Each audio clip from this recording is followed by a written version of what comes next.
ভালো আছে না?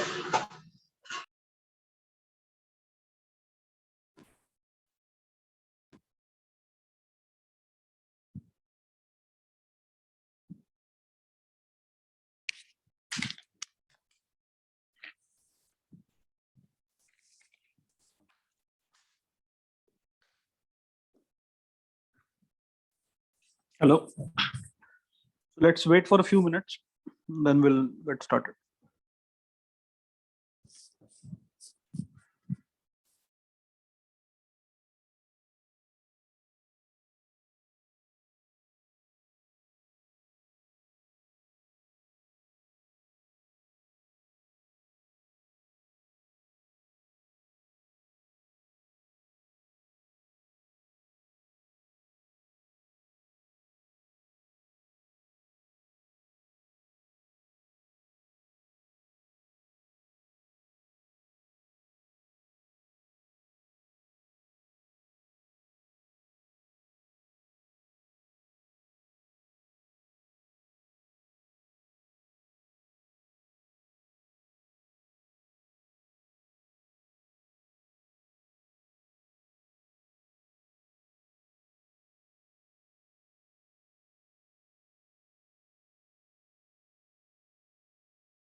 Yeah, so let's get started now.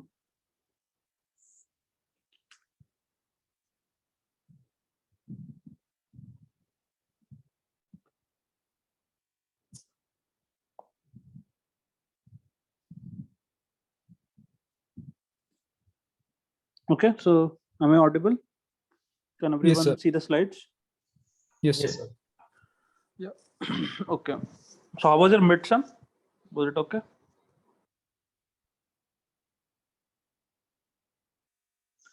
So there is one question in the midsem that will come. We'll have a look at towards the end of today's lecture.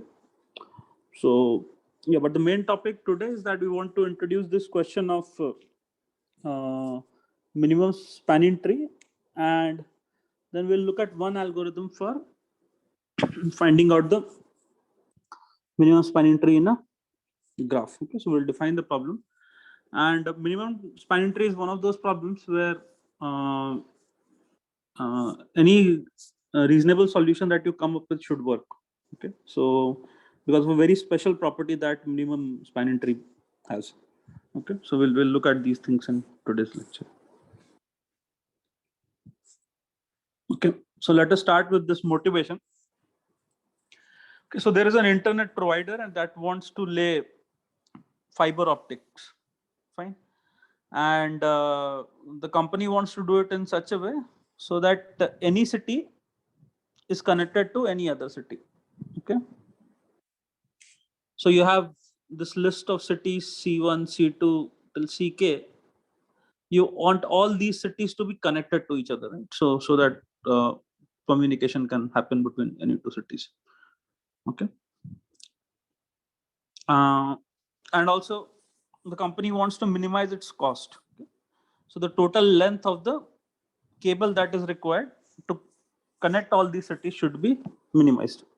So this is the problem that the company wants to solve. Okay, now as usual, we'll start by a description of this problem in terms of a graph. So we'll call these cities, we'll represent these cities with vertices. So let's say there are n cities. So we have these n vertices V1, V2, Vn. Okay, and edge will be like every pair of city. Since we're laying down cable, then we can just put an edge between any two vertices, and then we'll assign a weight to that edge, okay, which will be like the distance between the cities, right? And when we do this, then we have a graph. Okay, so we'll call this graph G. VE. So something that we are very familiar with till this point, right? And then, okay, so again, like this is something we have already looked at, Y graphs. Okay, so here is one problem that we have shown in terms of graph theory. And so this is one graph that you may get out. So let's say there are some F cities, and you put the edges between those cities, the way they are connected, and you put weights on them. Okay. And let us now come again to the goal of this company. Okay. So the problem of minimum spanning tree. And the goal was, recall that the goal was to lay cables, okay, which corresponds to selecting some edges of the graph that we made, okay, such that all cities are connected to each other. Okay, so what does this mean? This means that between any two cities, there should be a path so that communication can take place between any two cities, right? And other thing that we want is that we want to minimize the total length of the cable lead. Okay, so the set of edges that we end up selecting, we want the weight on that on those set of some of the weights of on our selected set of edges to be minimum. Okay, under the constraint that any two vertices are connected in this graph. Okay, fine. Yes, sir. Yeah. Yes, sir. So yeah. Okay. So such a tree, as we'll see later on, is called a minimum weight spanning tree.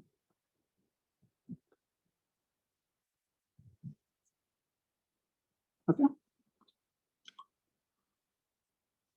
Okay. So let us recall some basic stuff before we move on. Okay.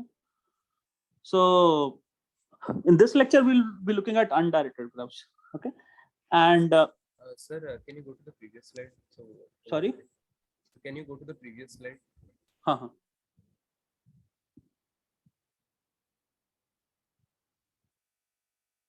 Any question? Okay, sir.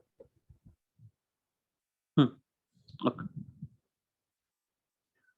Okay, so we'll be looking at undirected graphs in this lecture, and an undirected graph is connected by definition if there is a path between any two vertices, right? So we all of us know this, right? Now let us just to recall, let us define a tree. Okay. Sir, weights are positive here. Yeah, we'll assume that the weights are positive. So right now we are not looking at weighted graphs. We are just recalling some basic stuff. Okay, so like what is an undirected graph, what is a tree. Later on we'll add positive weights. Okay, so like we did here, we'll add positive weights to the edges. Clear?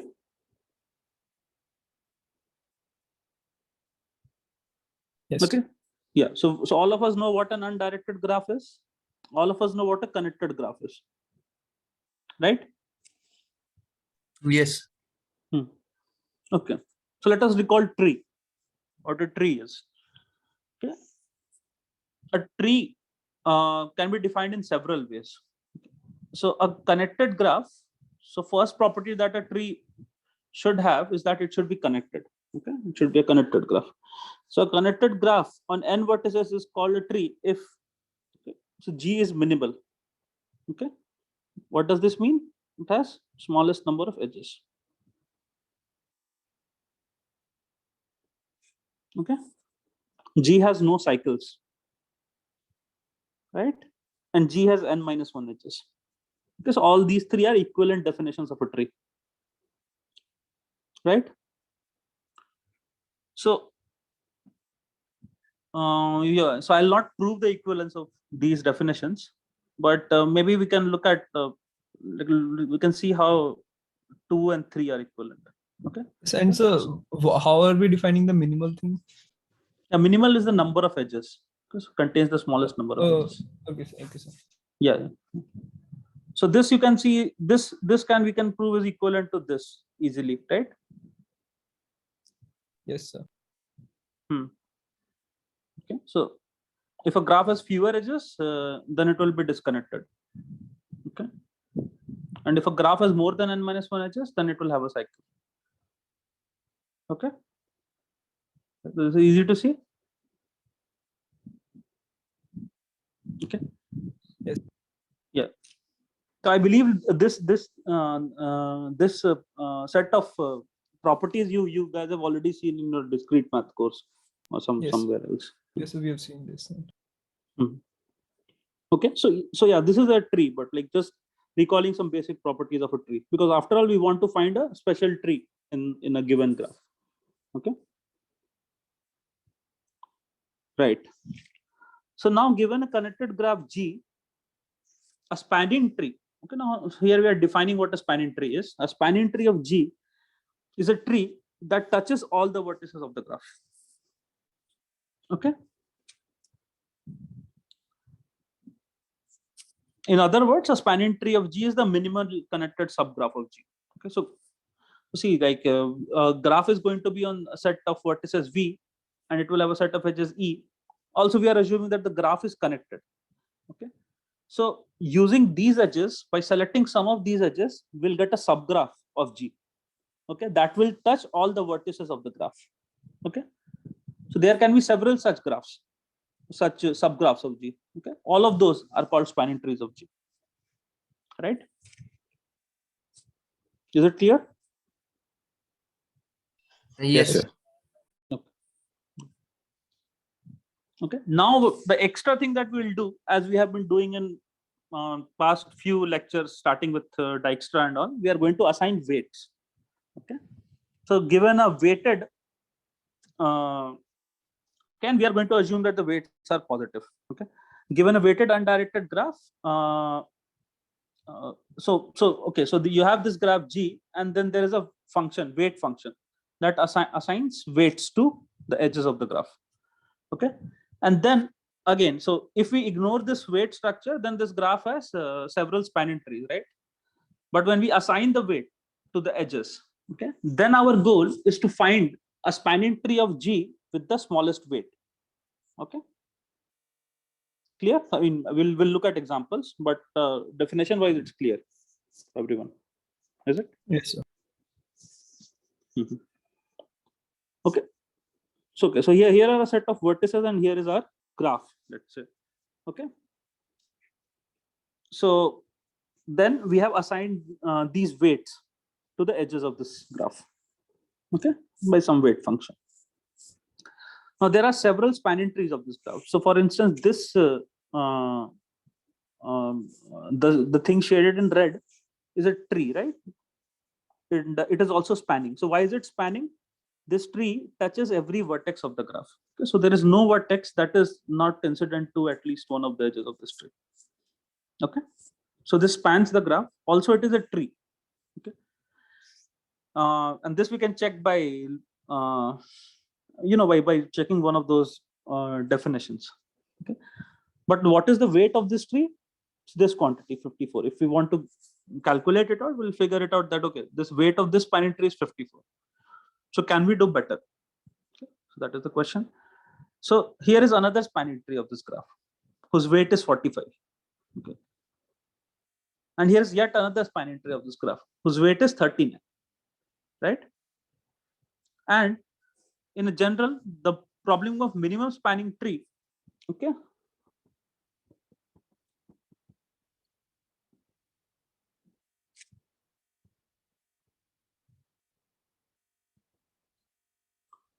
is the following: that you are given a graph along with a weight function, and your goal is to find the spanning tree of the minimum weight. Okay, where the weight of a tree, like that of a graph, is the sum of the weights of all the edges in that tree. Okay, so is the problem statement clear to everyone?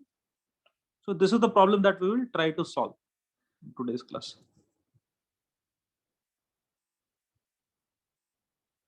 Is everyone okay with the statement of the problem?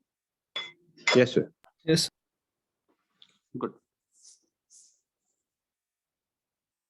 Okay, so we already have an algorithm, right, that at least takes as input a graph with positive weights, right?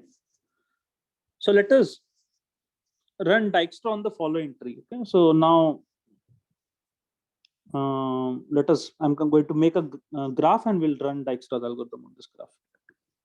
Okay, so let's call this vertex A, call this vertex P, call this vertex C, call this vertex D. Okay.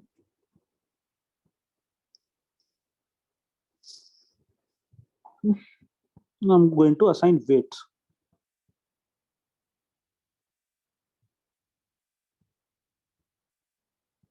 So let us start the Dijkstra's algorithm with this as source. So Dijkstra algorithm takes a vertex as a source, right? So let us start this algorithm with a source, let's say A. So what is the set of edges that Dijkstra algorithm will select? B, C, and D, like the edges AB, AD, and AC. AB, AD. So this is what Dijkstra algorithm selects, right? Right. Yes, sir. Mhm. So question. So does Dijkstra algorithm select?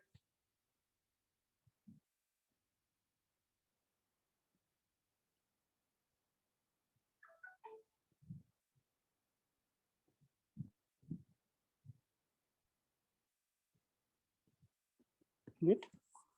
So does Dijkstra algorithm select an edge with minimum weight? So this is like your mid-sum question 6 or something, 6A or something. So just wanted to confirm one thing. Mm-hmm. So in that midsum problem, if we consider a directed graph, Mm-hmm. then directed weighted graph, then if we apply Dijkstra, it is not necessary that we will span all the vertices, right? Here it is indirected, then we can claim that. But you know, like if yeah, so I think you're right. We will not span all the vertices, right? Yeah, but in the I mean, in see, the undirected, Span all the see, if vertices. you are starting with a source vertex and you want to find out distance between, you know, like so that source yeah, to so every we other will vertex. span the reachable vertices from the source, Exactly, right? exactly. Yeah. So for an undirected graph, here we are taking an undirected graph. So every vertex can be reached from your starting vertex. Okay, so let's say this is source. So every vertex Yes, can be so reached. I mean, so it's different from the midsum problem. That's what I'm saying. Okay. Yeah, but in this case, you can make this to be directed also if you want to. Okay, so yeah, but we are not discussing that problem here. Okay. Yeah. But here, like you see, just like since you mentioned, so you can make this to be again a directed graph. Clear? Yes. Okay. So, but we observe that Dijkstra algorithm might not even select an edge with the smallest weight. Okay. And here, as we see in this example, Dijkstra algorithm does not select a minimum spanning tree for this graph. Okay. So let's say this is the graph. Let me draw it again. Yeah, so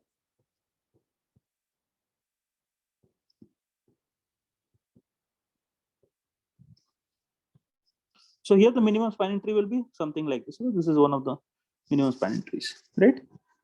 So clearly Dijkstra algorithm starting with the vertex A as source could not find a minimum spanning tree. Okay. In fact, it did not even select an edge with the smallest weight. Okay. So now this thing is very important in minimum spanning trees. Okay. In fact, this is what we'll look at. So let's go to the next slide to make this more focused. Okay. So a very important property of this minimum spanning tree, which makes the algorithms for solving it very elegant and very nice, is called the cut property. Okay. So this has several names.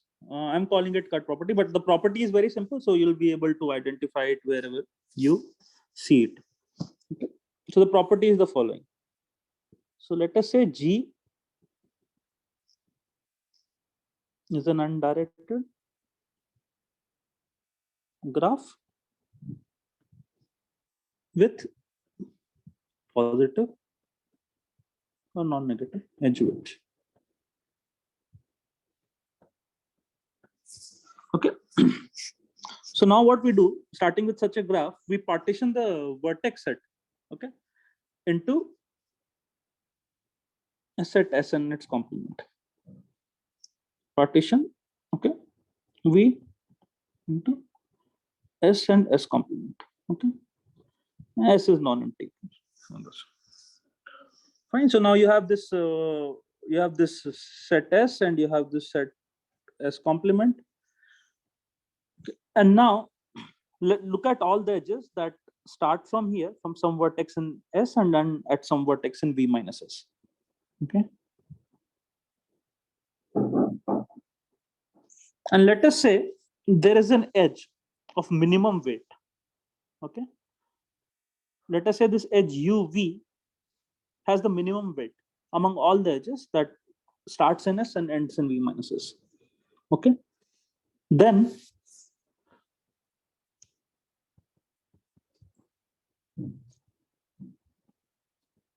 minimum weight among edges that start in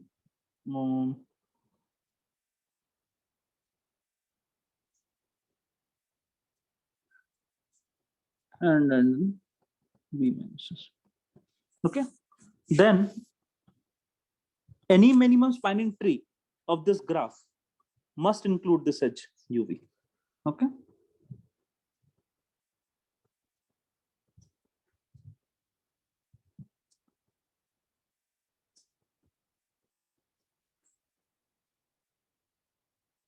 Is it clear? The statement, we'll prove it later on. But for now, the property is clear to, the statement of the property is clear to everyone. Or is there any question? Okay, so let me repeat it. So now you have this your vertex set, right? So I'm just saying that again here. Okay. So you have your vertex set. You choose any set S. Okay, choose any set of S, which is a subset of your vertex set.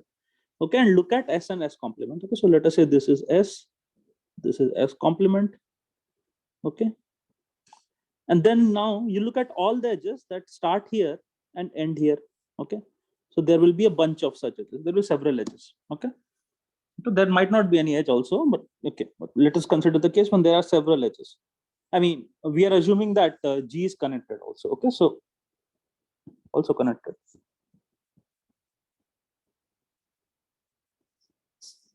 So there are a bunch of edges that might cross from S to V minus S. Okay, and then now you pick an edge whose weight is minimum. Okay, then such an edge must be in your minimum spanning tree. Okay. Sir, so, sir, what if there are two edges which have then yeah, I was about to say that. Yeah, if there are two edges, then one of them will be in your minimum spanning tree. So if there are two edges with the smallest weight, okay, fine. So let's say if there are exactly, okay, so let's say there are three edges. One has weight 100, other two have weight 1. Okay, so one of these two edges will be in your minimum spanning tree. Okay, So the proof sir, will make it more clear. Yeah. so for any vertex, if we consider the weights of the neighbor edges, Right, then right. it will have the minimum neighbor. So the spanning tree will have the minimum. Right. Okay, exactly. Yeah. So let's look at some special cases of this property. Okay, just to get more familiar with this property. So as someone pointed out, let us choose S to be just a vertex, any vertex. Okay. So now you have this vertex, and there are several edges coming out of this vertex. Okay. And also, just for now, let us assume that the weights are distinct. Just to avoid a technicality, we'll assume that the weights are distinct of all the edges. So now there will be an edge with the minimum weight, right? So such an edge will always be in your minimum spanning tree. Fine. Now let us consider a case when assume that there is a set S, okay, and such that its complement has exactly one edge. Okay. Then, like, even without this property, you must include this edge. Okay, but even this property says that you need to take this edge. Clear? What Yes. we're trying to say? The property. Okay. Yes, sir. Yeah. So here, for instance, look at this example. Okay. So here,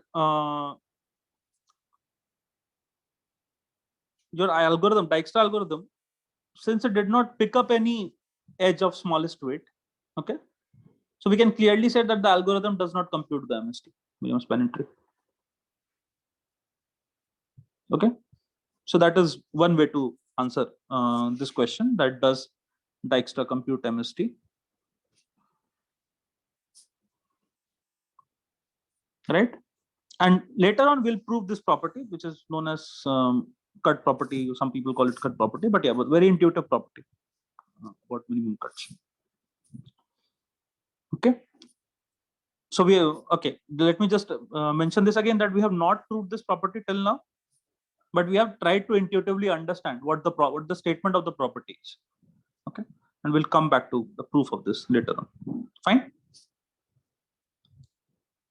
Okay, so now let us start with the algorithm for today.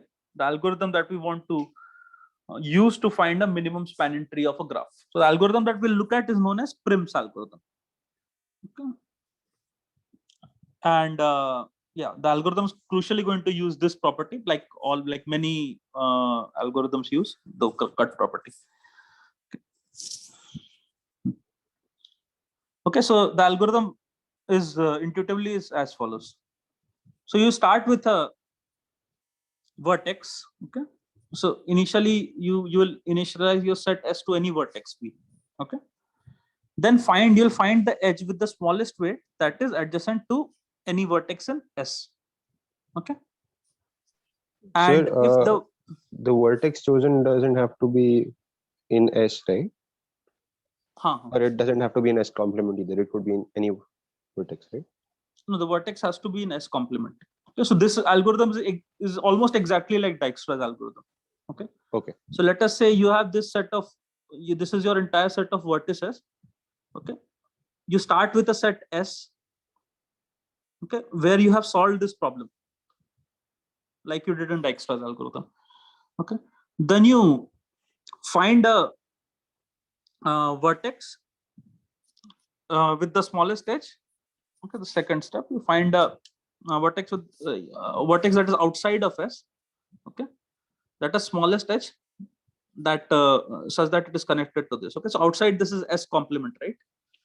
Okay, here is where you will invoke your cut property that we looked at in the last slide. So you look at S complement, look at an edge with the smallest weight that crosses between S and S complement, and include that vertex inside S. Okay, if it does not create cycle, then we include it inside S. So let's go over this algorithm Sure. again. So what is meant by if it does not create a cycle? Because we are only considering that edge which has the smallest weight, right? So this vertex that we've chosen, small v, only one edge is coming from v, right? Into this. No. So this vertex can be connected to several, like. So we'll look at an example where this algorithm is run. Okay. So let me just complete this slide first. Okay. We'll look at an example and then we'll come to the questions. Fine. Okay. So we'll initialize S to be any vertex V. Okay. And our algorithm will slowly increase the size of S till S reaches the entire vertex set V. Okay. So we'll start with S. We'll find the edge with the smallest edge weight that is adjacent to any vertex in S. Okay. Fine. If it does not create a cycle, we'll select that edge and add the vertex and add the vertices to the set S. Okay. So the vertex that is that corresponds to the edge will add to S. So let's look at this in an example first. Okay. So here is your graph. So you started with this set. You initialize S to be D. Okay. Now look at all the edges that are adjacent to this S, your S. So which is the, so okay, so one of them is this edge 5 with edge weight 5, other is with 6, one is with 15 and other is with 9. Okay. By the cut property, we know that this edge must be in the minimum spanning tree. Right?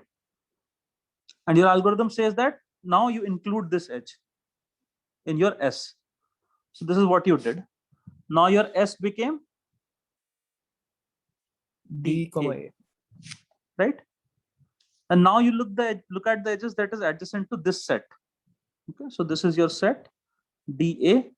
What are the edges that are adjacent to it? So one is with weight 7, other is with weight 9, one is with weight 15, one has weight 6. So which one will we include now? So we will first rule out B because it will make a cycle. Then B at this point, B did not. B did not came into question also, right? oh yeah, yes sir. So yeah, F we will include. F will include, right? Okay. So let's do that. So included F and your S set became D, A, F. Okay. And now again, like you look at this set and look at the edges that are coming out of this set. Okay. So this is 7, 9, 15, 8, right? Yes. And then again, you said that, okay. Now we have this B in question. So G is also there. G is also there. Oh, yeah. Thanks. Okay. So now you have this B in question. Okay. But it led to a cycle, right? So we did not include B. Oh, sorry. Yeah. Maybe, yeah, we have to do this update. Yeah. Just like in Dijkstra's setup. Okay.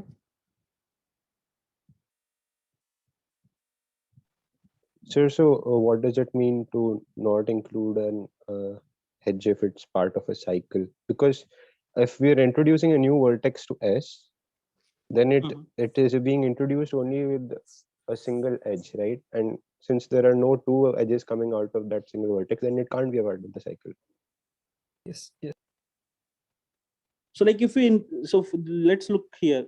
Okay. So if we know that by this our property, this edge must be included here, right? Right. By a cut property, right? Oh, okay. And this was your tree before increasing the size of the vertex.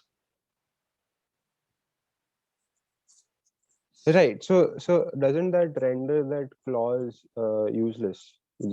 If it's part of a cycle clause. Cycle and S होगा. मतलब cycle S में नहीं बनना चाहिए. If you should not form a cycle within S, right? That can happen. But then if we're including an edge which is not part of an like Like which is यहाँ not पे why will strictly. not Basically why will you Dijkstra. Basically Dijkstra. Then if you so why will you not include B like 7 wala? It's not forming a cycle What? of B. This edge. But sorry. Mm-hmm. If BE Right. hello, Yeah. sir, if BE was say 9 and DB was say 7.5, then after including B, the next step we must also include B because that is the lowest So edge. right now there is no issue, right? I mean, you can Yes, right directly now there include. is no problem, but after that, if DB was 7.5, then there will be, then D to B would be included, but that would create the cycle. So then we No, reject B. sorry. If DB was If DB was say 7.5, okay. so in the next slide, Okay. if DB here was 7.5 and BE was say 8, Hmm. then in this step, Prim's algorithm would select the edge DB because that is the lowest value. Why will it? It has already selected Yes, but D. it would reject it because that It will is the reject it. cycle. Yeah, exactly. So, I mean, we are growing a tree out of this, right? So the set S that we have, it will eventually become a tree, right? oh, So our okay, sir. goal is to find the minimum spanning tree, right? So let's look at this again. Oh, so sir, what it means to say is we'll only be considering edges which are connecting from S complement to S and not edges which are connecting within the already established set Right. S. And Okay, so yeah, that is so we'll start with an S. So S will always be a tree. As we grow S, we'll make sure that it is a tree, right? okay. Right. Yeah. Yes, sir. So the last clause is just trying to establish that we're not going to be considering the edges within the set S. We're only going to considering edges which are going Yeah, from so- S to S complement. So at any point, so let's say here at this stage of the algorithm, the edges that we are considering are the ones that are crossing between S and S complement. Okay. So only the Sorry. so the cut edges that we define. So we're only doing that using that iterated. Yeah. So here, for instance, in this stage, this is your S and this is your S complement. Okay, and we are looking only at the crossing edges. Okay. And we have to include the edge with the minimum weight into our set S. Okay, and also preserve the tree property of the set S. Right? This is fine. Okay, so let's move further with this example and then we'll see. Okay. So right now at this stage, we wanted to add B, okay, to our edge set. Okay, so but when we added B, then it created a cycle inside S, right? Okay. So see, okay, so maybe let me clear this once. Till here, everybody is okay, right? This is your S in the first 3 steps. Okay. So let's start from the beginning. So here, S was D, one vertex, right? This is your S. You looked at all the edges that are going from between S and S complement, which are these edges 1, 2, 3, and 4. Fine. You picked the one with the minimum weight, which was this edge, included it in your S to increase the size of your S, and your S was still your tree. So you did not have to do anything. Okay. So S is a tree here, right? Yes. Now this is your new S. In the next step, you again looked at all the edges that were going out from that were going between S and S complement. You included the edge with the smallest weight, okay, in your S, which was this edge with the weight 6. Okay, the resulting thing is still a tree. Okay, you don't have to worry about anything here. In the next step, okay, now again you looked at all these. Why am I? So this is. In the next step, you looked at again all the edges. So this was your. So this was your S here. Okay. You looked at all the edges between S and S complement. So 1, 2, 3, 4, and 5. Okay, you pick the one with the minimum width. Okay, so you know that this edge has to be included in your minimum spanning tree, right? So now what you want to do, you want to update your set S with this vertex B, okay, while maintaining the tree structure. So when you try to put this vertex B in your set S, there are two candidate choices for edges, right? You can choose either this edge or this edge, okay? Fine, and you will not choose this edge because you have to keep the edge with the smallest weight, okay?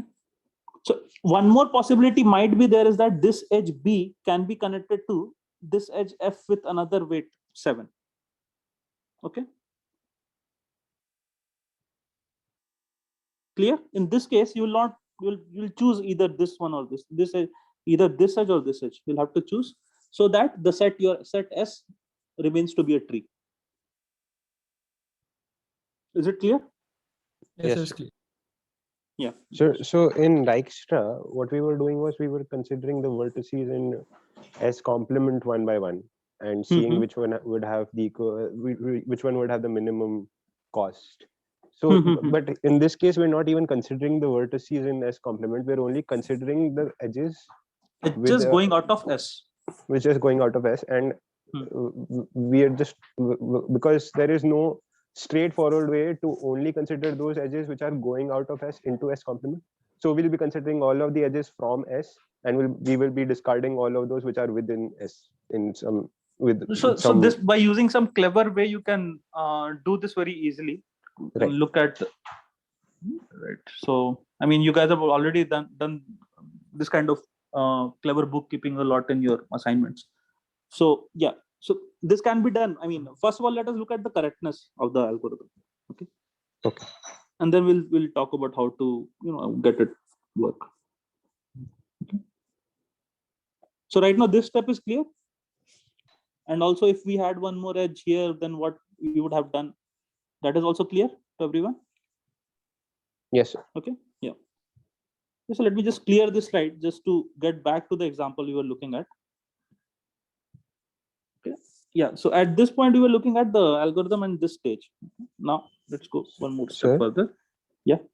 Sir, I had a doubt. You were saying that if there is an edge from B to F, which is of weight 7, what will happen, right? Yeah. Yeah.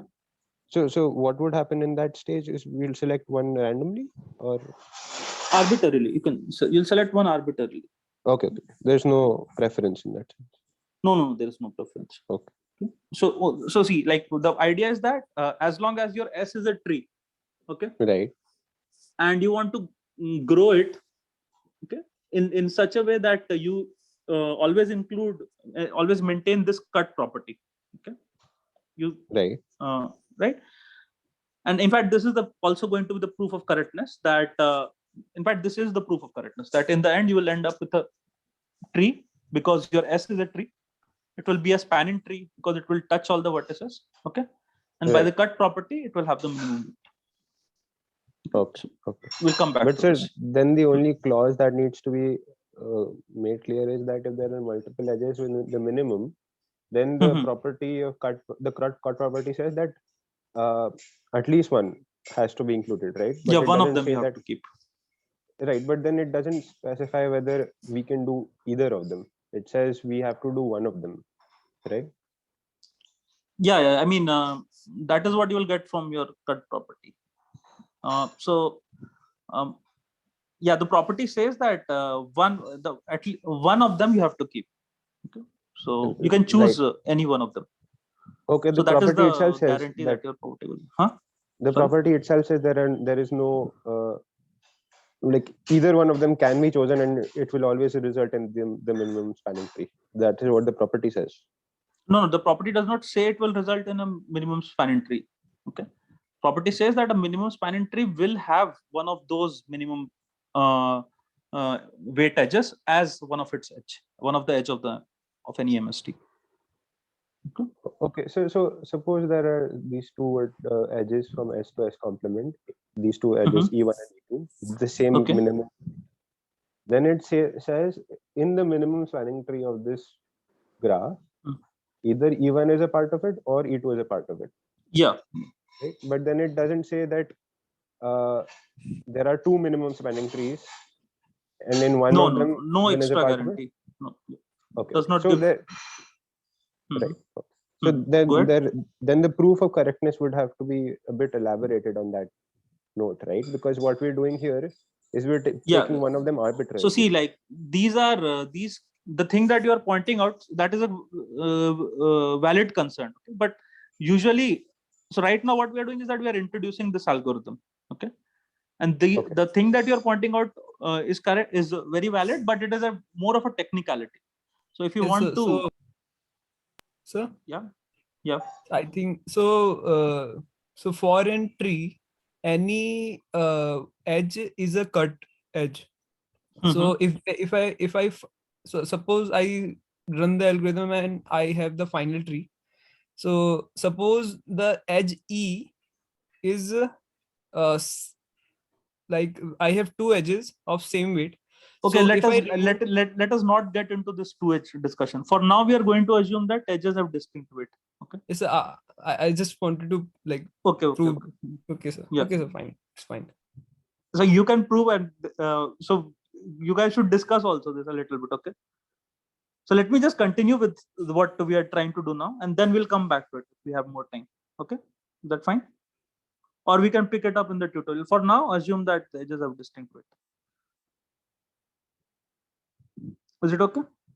Yeah, but the Okay, cut property, as everyone, like, I think we all get the statement of what the cut property says. Cut property says that if there are, let's say, multiple edges of minimum weight, then your minimum spanning tree will contain at least one of them.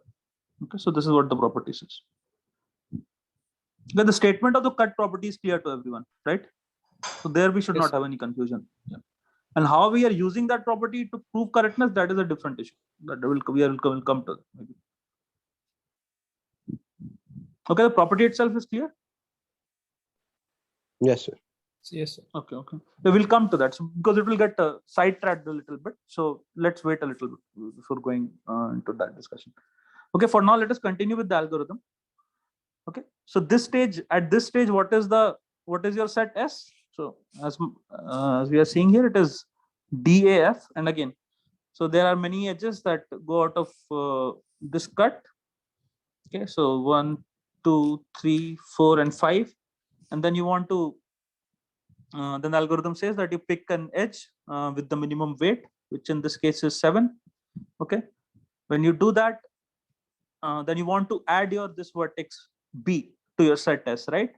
And when you do this naively, you'll see that okay, there is a cycle being created, so we'll just get rid of this edge from our S, and then our S is going to be, the vertices are going to be these A, B, D, and F. Okay, and these are the edges that are going to be the edges that are marked with red are going to be in our tree. Okay, and observe that this is again a tree. Okay, S is, we want to maintain that property. Now we have a larger set here. Okay, so what are the edges that are going out? So let us look at this step again once more, just to be clear. 7, 8, 7, 8, 11. Okay, now there are two edges. Okay, okay, so there is just one edge of weight 7 that is going out. Now you want to include this vertex E, right? Okay, but now, so what is the tree that you have created till now? It is this tree, right? A, D, F, B. Okay, and now you want to add this edge E. Okay, so these are the potential edges that you have to choose one of them, so that cycle property is maintained. So clearly you want to choose this edge, right, with the minimum weight 7. Okay, and the remaining thing will still be a cycle. Okay, is this step clear to everyone? Yes, sir. Good. Okay, now again, So again, this is your S now. Okay, these are the edges going out of it. You want to add which vertex? C. C. And what edge will you keep? C. C, one of the minimum weight, the cut property. Okay, and then you have this step, and finally, okay, one last step. We wanted a spanning tree. A spanning tree touches all the vertices. Okay, we have already kept the tree property, but one more step and it will span the graph, all the vertices of the graph. Okay, only two edges, 9 and 11. We'll keep this edge, right? And add that vertex inside our set S while maintaining the tree property, and we'll get our desired graph, right? So how did the construction go? Let us recall once more. We started with any vertex as our set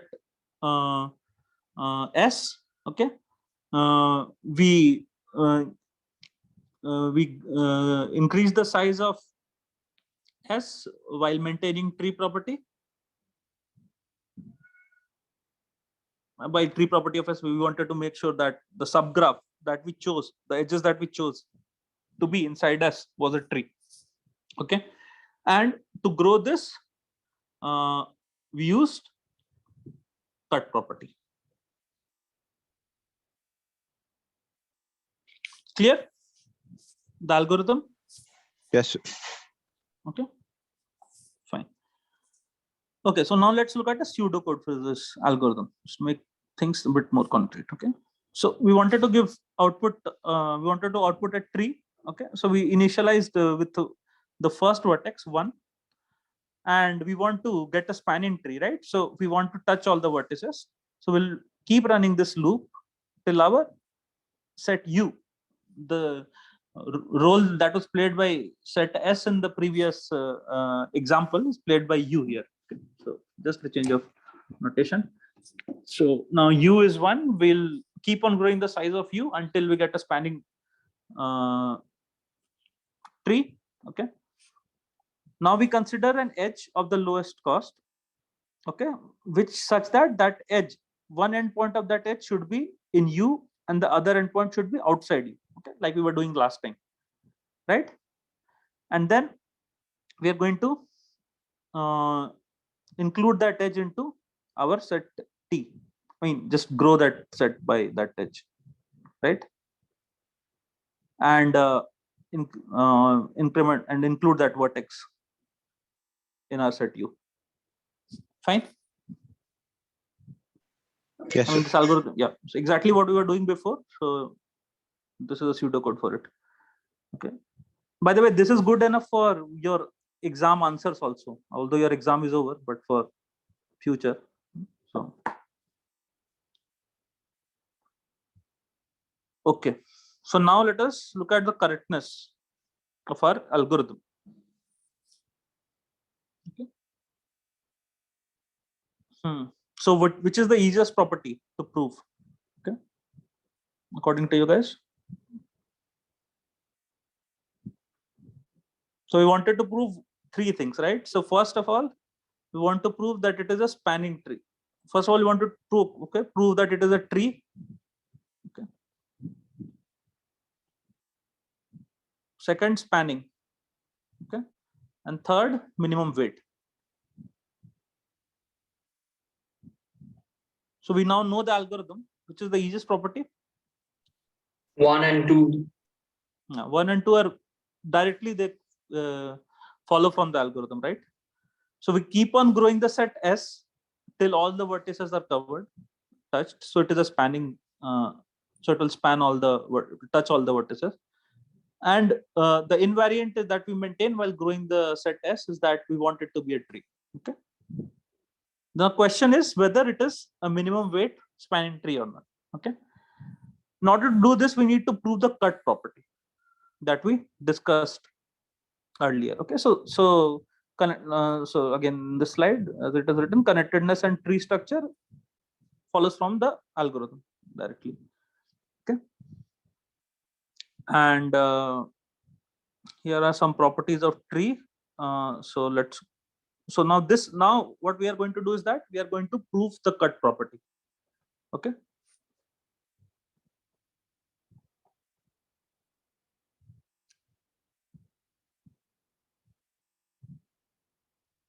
Fine.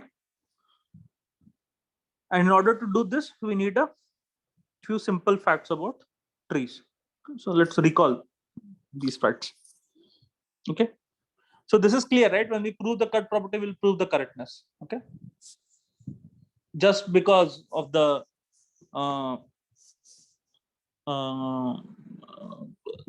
algorithm, the construction of the algorithm. Okay, so now maybe it's a good time to to discuss that two edge thing that we were discussing. If there are two edges with minimum weight. Okay. So yeah, what was the question? Can one of you please recall? Sir, the question about what the cut property says? Or Yeah, no, when what there are cut two property says is, I think that is clear, right? Cut property says. So the that would- question, Right, sorry. Yeah, go ahead. so the anyone. question was, so if we have so for a set S, we have one more than Multiple one edges, huh? edge with same minimum weight, Yeah. then why are we selecting the randomly, and if that can cause like to break the answer or something. Okay. So roughly, what do we want to do when there are, let's say, two edges of minimum weight? Okay. Right. So this is what we want to answer. Okay. Yeah. Then the cut property says that you can select either one of them. Okay. Algorithm will okay, select either one of them, and it should be so again I'm a bit confused about the question here. Okay, so first of all, cut property is just a property. The property says that your MST will have either this edge or this edge as a, so let's say these two are minimum weight. Okay, minimum. Okay, then your cut property says that your any minimum spanning tree will have either this edge or this edge as part of it. Okay, fine. It can have even like maybe both. I'm not sure. Sir, but if using this property, it Sorry, it turns will have out, either one of them. Sorry, go ahead. Yeah. so if using this property, we realize that if there are these two edges, E1 and E2, and only in there was only one minimum spanning tree, and it had only E1 and not E2, then we would have a problem, right? Because this property would still hold true. So you are saying that you are assuming that there is only one minimum spanning tree of a graph. Right. So either we would have to leave. Sorry. So that won't be the case, right? I mean, so see, you can make a spanning tree of S. Okay. Forget about S complement for now. Just look at a subgraph that is there and look at just for S. Okay. And then you make a spanning tree of S complement. Okay. Okay. Fine. These two spanning trees are going to be connected to each other for the entire graph. Okay. Okay. And then you can connect them using either E1 or E2. Right.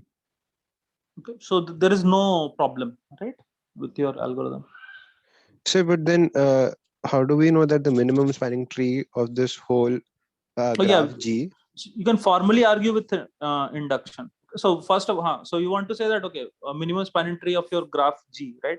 Is this the one that you obtain in this manner by first computing MST of S as complement, and then you're adding edges? I think this you can prove by induction. Okay. So, but then that would be claiming that in a minimum spanning tree, if we select an arbitrary set S, and then we look at the subgraph of that minimum spanning tree, then that would be connected in S. Sorry, if you take a set S, take any S, take any set S, and we look at the subgraph of the minimum spanning tree in G, then set S will be connected. And no, not set S. Set S is, so you divide your graph into the set of vertices into S and S complement, right? Right. And then you find out a minimum spanning tree of. You're saying that how do we know that whether S is connected or not? Right. In the minimum spanning tree, in the induced subgraph on S, whether that is connected or not. Right. Exactly. Within the minimum spanning tree, if we were to look at the induced subgraph on S, we would require that it is connected if we want to use such an argument, right? Yeah. So actually, yeah, you have made a very good point. So I think the general way to go about this is by using this argument of spanning forest. Okay. So, Okay. hmm. Yeah. So maybe in that generality, so for this one, I think we are assuming that weights are distinct, but I will get back to your argument. Okay? So maybe I'll give a more detailed answer of this. So, sir, if I'm thinking about this correctly, what you're saying is that if we look at any minimum spanning tree, and if we Right. look at an induced subgraph of that minimum spanning tree on any set S, then that will be a minimum spanning forest. That is Forest, what the yeah, claim is. yeah. Okay. Yeah, Okay. yeah. Okay. Yeah. And when since your original graph G is guaranteed to be connected, okay, Right. when there are edges that which you can use to connect these forests to get a minimum spanning tree for the entire graph. Right. Then we'll have to. Then the argument has to be worked on further, then, because. Yeah. So know that's why. So see, like if we try to look at when we look at this algorithm for the first time, and we Right. try to look at in the most general setting, okay, then the algorithm becomes difficult to understand. Okay. So that's why these technicalities are usually given to you guys as either as assignments or as a problem set or something like that. So, sir, so this means that if we just partition V into random S and S complement, Right. then we might have multiple edges from. So if we can consider the minimum spanning tree, then we might have multiple edges from, because S cannot be connected, not necessarily connected. So Yeah, I mean, see, for this the way this algorithm goes, Prim's algorithm does not go like that, right? Okay. So we later are on, see your questions. So let us now. I would suggest to proceed on with the lecture. So we'll again come to an algorithm known as Kruskal's algorithm. Okay. Later on, okay, maybe next class or maybe your assignment, I don't know, where the setting that we are talking about, okay, minimum forest and all that thing, that will come into picture. Okay. So maybe let me mention this algorithm towards the end of the class, and I think that should make things clear. Else we'll pick this up in a tutorial. So we're talk about it. leaving the proof of correctness for on hold for now, right? No, we are not leaving it on hold for now. See, when you're looking at Prim's algorithm, then your graph S is connected, right? Right. The question came was what happens when you're looking at a general S. Actually, sir, we were trying to prove the correctness of the cut property, right? And that is where No, correctness of the cut property is, I will prove that next. Okay. Okay. The thing is that assuming the cut property, how do you prove that Prim's algorithm is correct? Okay. So that correctness of cut property will be proved. All right. Yeah. So but we have to be convinced that, okay, if the cut property is true, then Prim's algorithm is true. Okay. Okay. And observe that in Prim's algorithm, this set S is always a tree. Right. And then you can use the cut property to prove the rest. Then this forest and all these questions will not come into picture. Then you can use the cut property to prove the correctness. Okay. Algorithm. Okay. So now all we need to do is to prove the correctness of the cut property, right? Okay. So let me first try to prove the correctness. I mean, we'll go over this formal argument, but okay. So let's prove it by making a picture. Okay. So let us say that T1 is your minimum spanning tree of your graph G. Okay, that was given to you. And let us say that T is the tree that you obtain from Prim's algorithm. Okay. And now we want to prove that T is also a minimum spanning tree. This is what we want to do, right? Okay. So see, we are saying that, okay, T is different from T1. Okay. So there must be an edge. Okay. So this Prim's algorithm is adds edges one by one, right? So there must be a point in the run of this Prim's algorithm where it might have chosen an edge UV that is not present in T1. Okay. Fine. So could you please repeat? So see, let us say T1 is a minimum spanning tree, Right. true minimum spanning tree of the graph. Okay. Okay. And T is the tree that you obtain from your Prim's algorithm. Okay. So now we want to, okay. So here the proof of the cut property is a bit will also be clear to you. But let's just look at this Prim from the perspective of Prim's algorithm for now. Okay. Okay.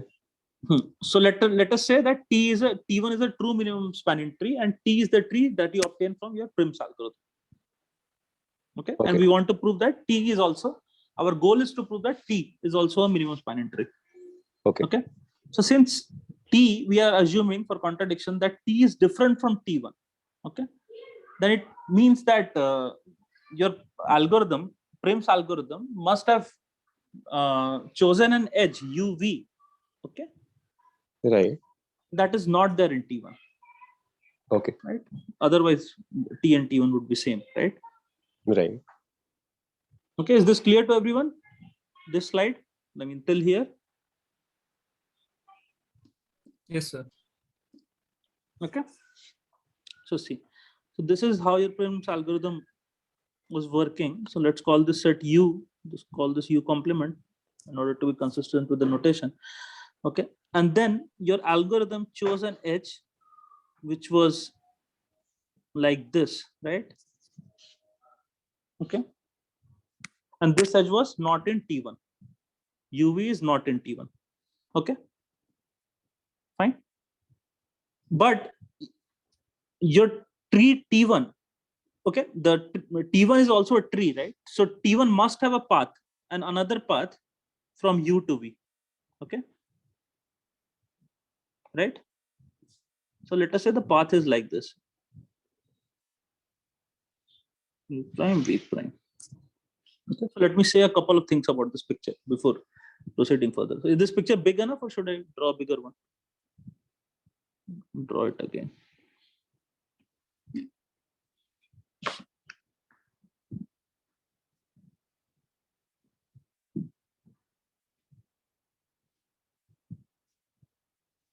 Okay, so your algorithm, Prim's algorithm, chose an edge UV while it was running that was not present in T1. Okay, a true minimum spanning tree. Okay, but since T1 is a tree, the vertices U and V are also connected in T1. Okay, so that means there must be a path that connects U and V. Okay, so let us say that this is the path. Okay, now see, this path that connects U and V, okay, must go through this cut, right? U complement. Okay, so this path, which is being called P, must start with some vertex U prime and have an edge to another vertex V prime. Okay, which is in U prime, right? Yes, sir. So I've not said anything. I've just said very simple general things. Okay, is that clear? Yes, sir. Okay, so let us keep this picture in mind. Okay, and okay, so okay, man, we'll draw that picture again, but yeah. Okay. So, sir, U prime and V prime, they Mhm. were defined as if we're looking at a path from U to V in T1. In T1, yeah.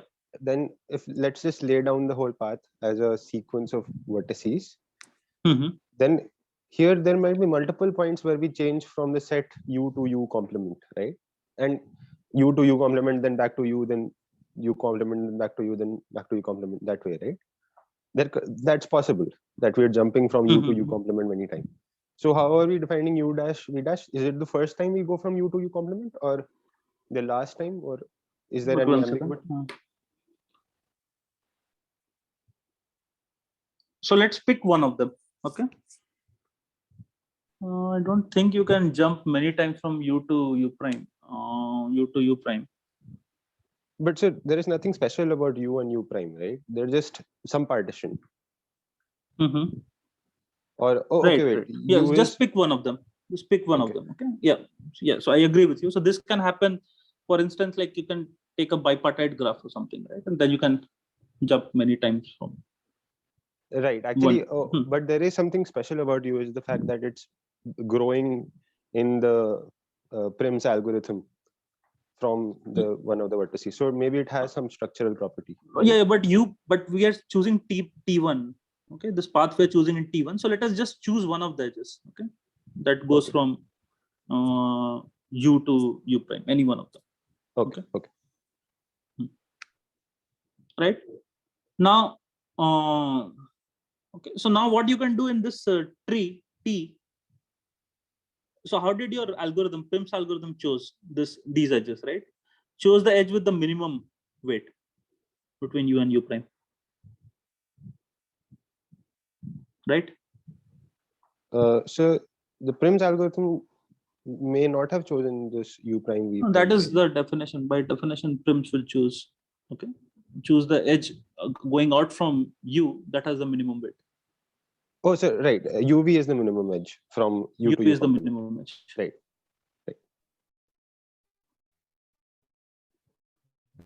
Right. So now you can read T. Okay? You can add that edge. Okay? You can add this edge and remove this edge. Right.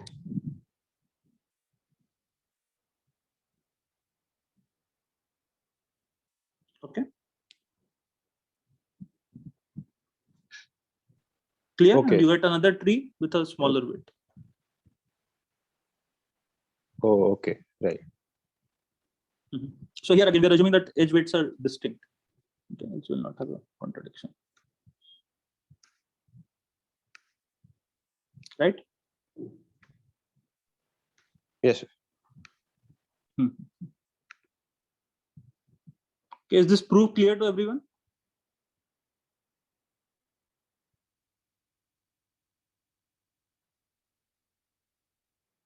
Yes.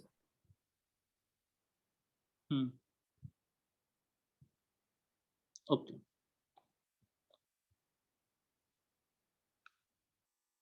There's something else that I want to say. Let me think.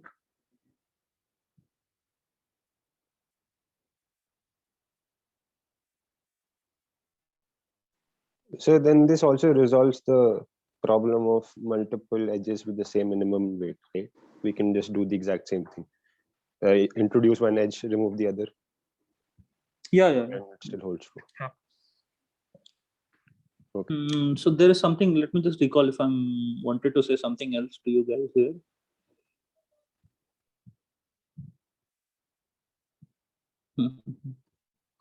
Yeah, so I wanted to say something about the proof of the cut property, right? So here the way we proved it, okay.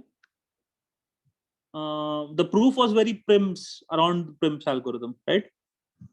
Okay, but same argument, exactly same argument, okay, you can do for a cut property. Okay, so now you'll assume that okay, now there is a minimum spanning tree, let's say T1, okay, and the question is and UV is the edge of the minimum weight. Okay, so this is just the place where, so the proof of cut property is even more simpler than that of Prim's algorithm in some sense.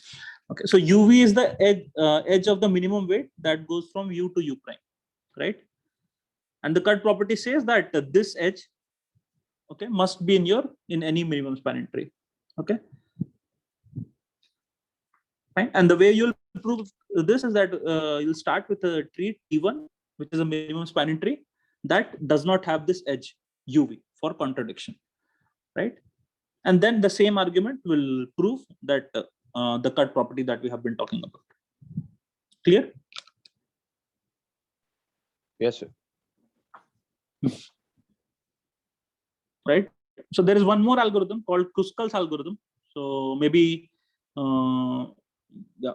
So let's see how we'll look at that algorithm. Okay.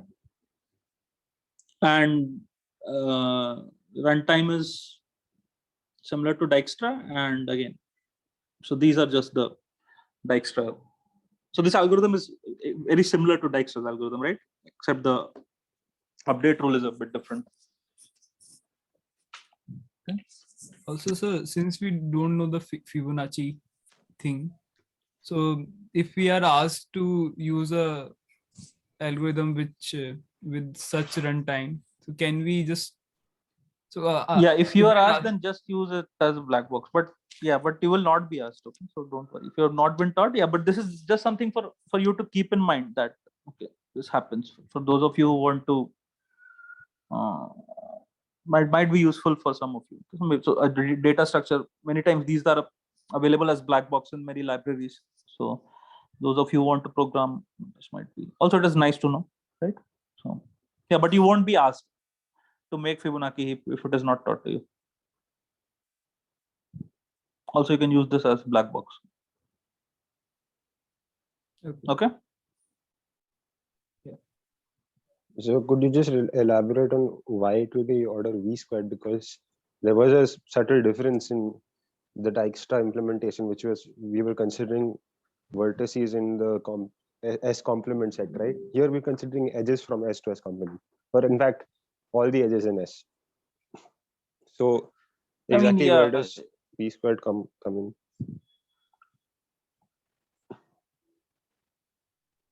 So let us see now that I think a bit of implementation trick you can play to get this. So you don't have to consider all the edges. Okay, so that is one thing. Right. Okay. Yeah. So actually, sir, and then we would have to very consider all the similar edges, right? to the way you. Yeah, sorry, go ahead. So we would have to consider all the edges, right? Because either we have to remove them from the set because they're forming cycles, or we have to consider them when we're considering the minimum edge weights from S to S complement. So eventually we will be going through all the edges, right? So I think maybe we should think about how the graph is given to us a little bit. Okay. Right. Yeah. Okay, so this will be, I think, one of your assignments. Okay. Yeah. All right. Okay. But overall, the algorithm is clear to us what it does and what the cut property is. Okay. Yes, sir. Is it clear to all of us? Good. So now there is this. There was a question that was given to you guys in your midsem. No, right? This question. Median of medians. Last question of your problem of the set of problems that was given to you. Okay, so that question turns out was incorrect. Okay. So let me first say this how to what the problem, recall that question. The question was roughly you were given an algorithm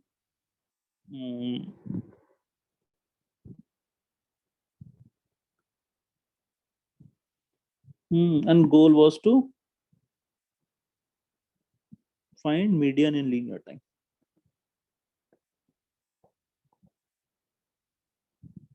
Okay, so do you recall this question? Yes, sir. Yes. Yeah, turns out this question was there was a error from our side while giving you this question. Okay, so I'm now going to correct that error. Okay, so this problem, the general problem, is known as ith order statistics. Okay, also known in simpler words, given an array A, given A, again I'm going to assume with distinct elements, the ith order statistic of A is the ith smallest element of A.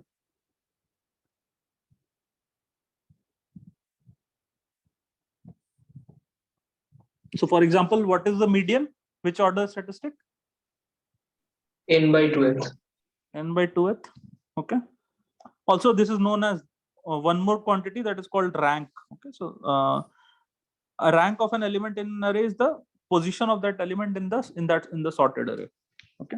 So that is also one word that people tend to use a lot. If you read it somewhere, you'll find this word being used a lot. Okay, so yeah, so these are the words. So the thing is that any ith order statistic you can find in linear time. Okay.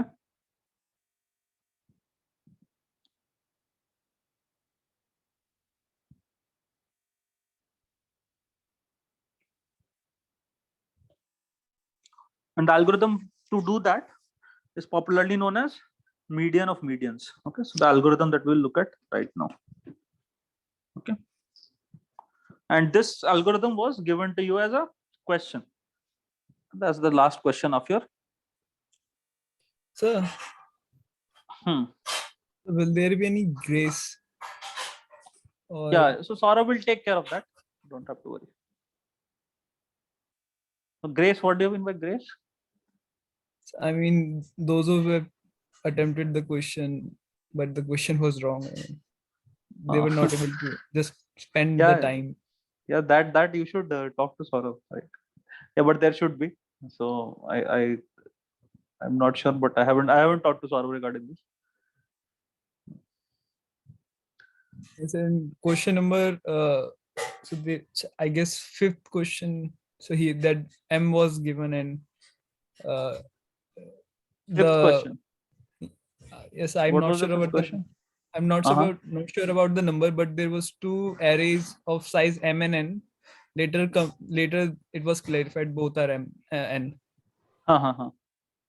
Yeah, I recall that. Yeah. So regarding that, I mean, some students spend time on that thing also, but no, I don't think for that it should be. See, like those are M and N. Even if they are M and N, just okay. So what can it be? Log M plus log N, or the log M plus log N. So maybe not for that.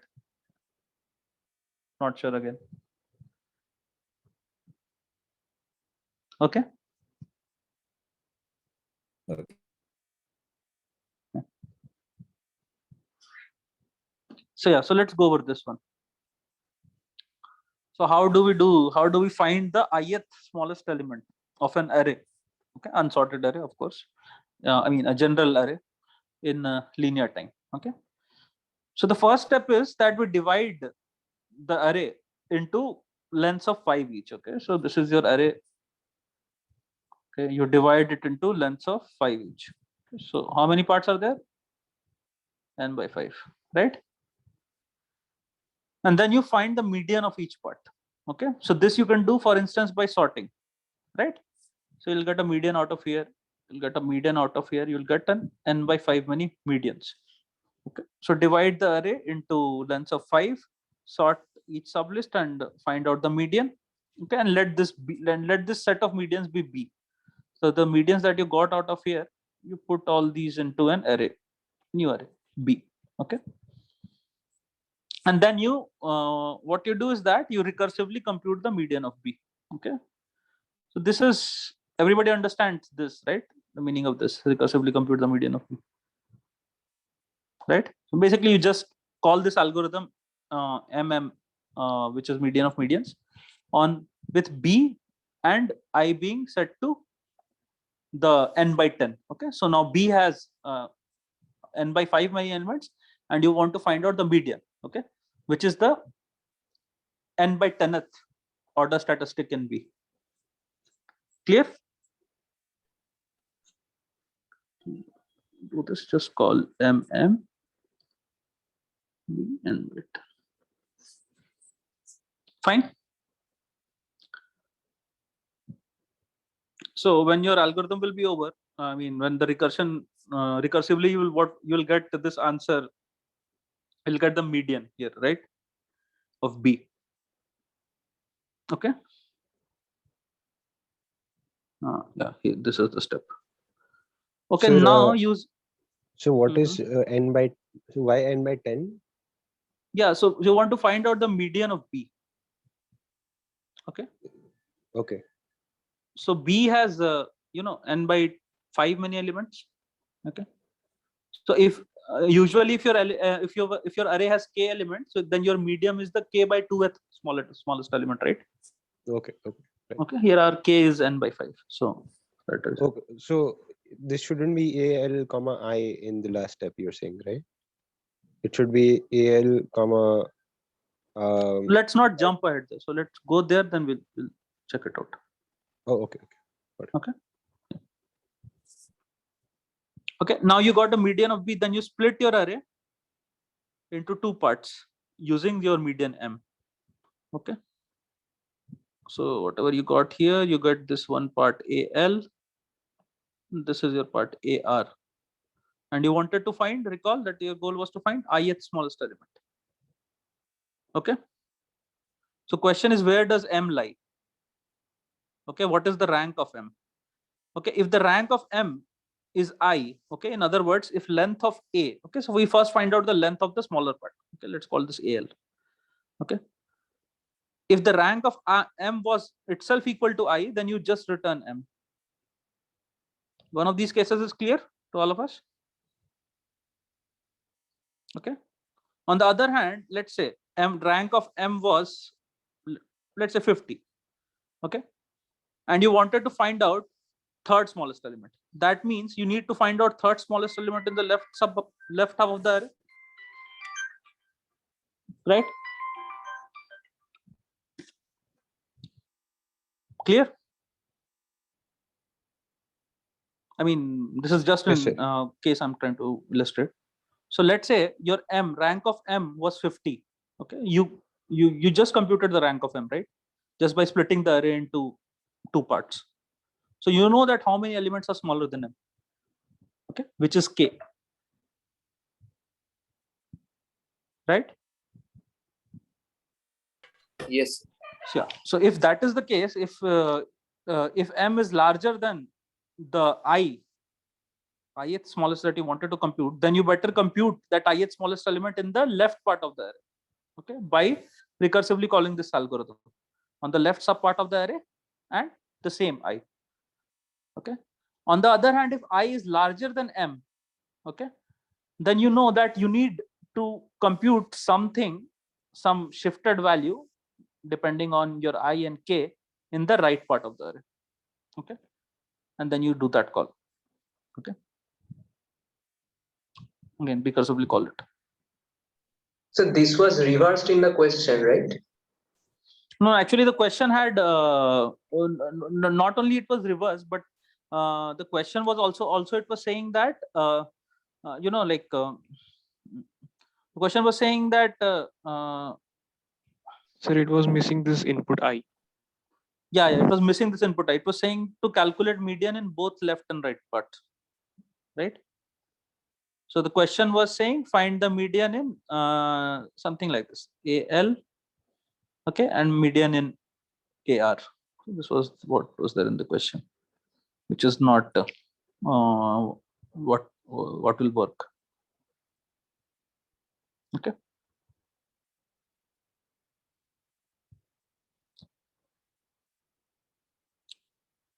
So there was some problem in that question. So for now, this is the correct way to find the ith smallest element. Okay, and you can find not just median but any ith order statistic using this. So here is the main recursive step here.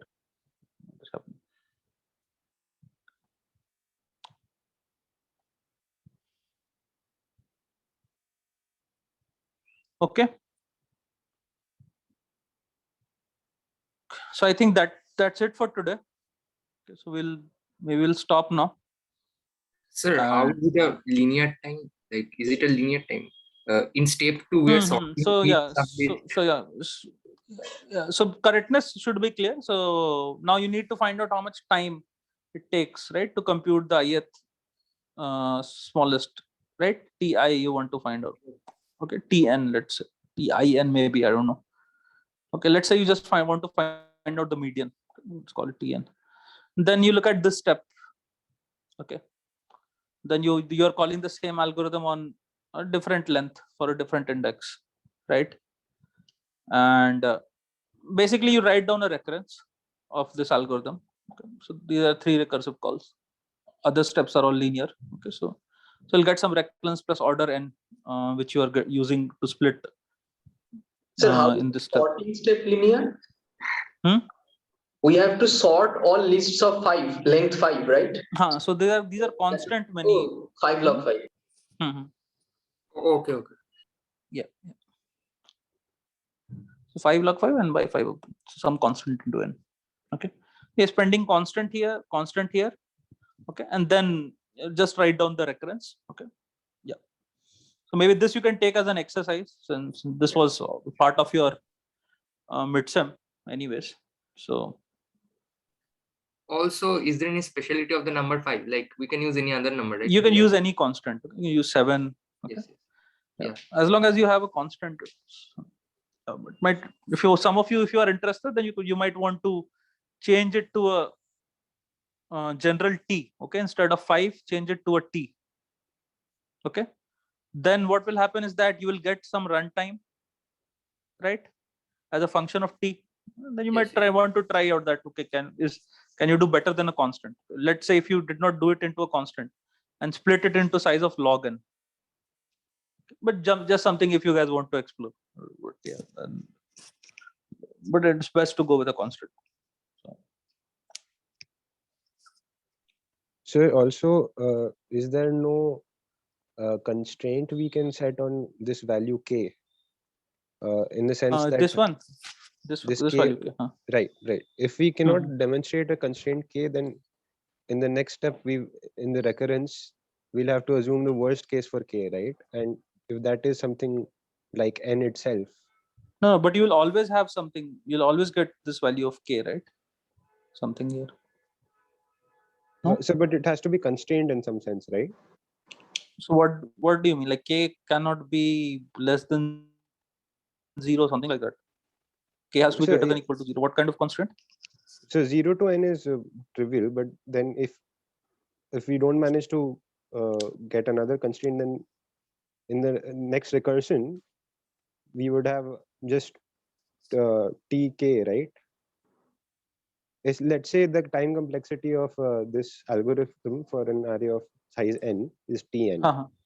Okay. Then we're getting that we're doing tn is equal to tn by 5 plus tk plus order n, right? Or something like that. Is that correct? Yeah, but you can so you, okay, I'm getting what you're trying to say. So you can upper bound this, I think. Okay, so you can say that, okay. So I mean, so just write out a recurrence purely in terms of, let's say, I and k, and then upper bound the suitable quantities. Okay. So you're asking how to solve this recurrence, basically, right? Right, because if we don't bound k, then this recurrence just becomes tn is equal to tn by 5 plus tn minus 1 plus. Yes. So you can just take an upper bound for the worst possible I. Okay, what can happen? Just take an upper bound. Okay. Oh, actually, so sorry. K is lesser than n by 2 because. Okay. So we do have an upper bound already. Okay. Got it.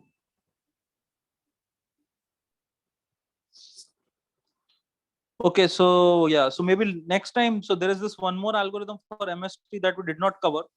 Okay, called Kruskal's algorithm. Okay, so maybe I'll not discuss today. So yeah, sort of will take up, I don't think, maybe in the next class. So any questions on today's things that we looked at? Okay, so one thing that I want you all to have is this cut property that should be clear to all of us. Very important thing. Okay. Other than that, Prim's algorithm was very simple. Given that we know Dijkstra's algorithm, Prim's algorithm was almost similar to Dijkstra's algorithm, right? Okay. And then we looked at that problem of finding ith order statistics. That is also a very popular algorithm of its time, finding median and other things in linear time. So that algorithm is often used as subroutine in other algorithms to split the array nicely into 2 parts, things like that. Okay. Fine. Yes. Okay. Yeah. So I'll stop sharing my screen now. Thank you, sir. Thank you. Yeah. Thanks.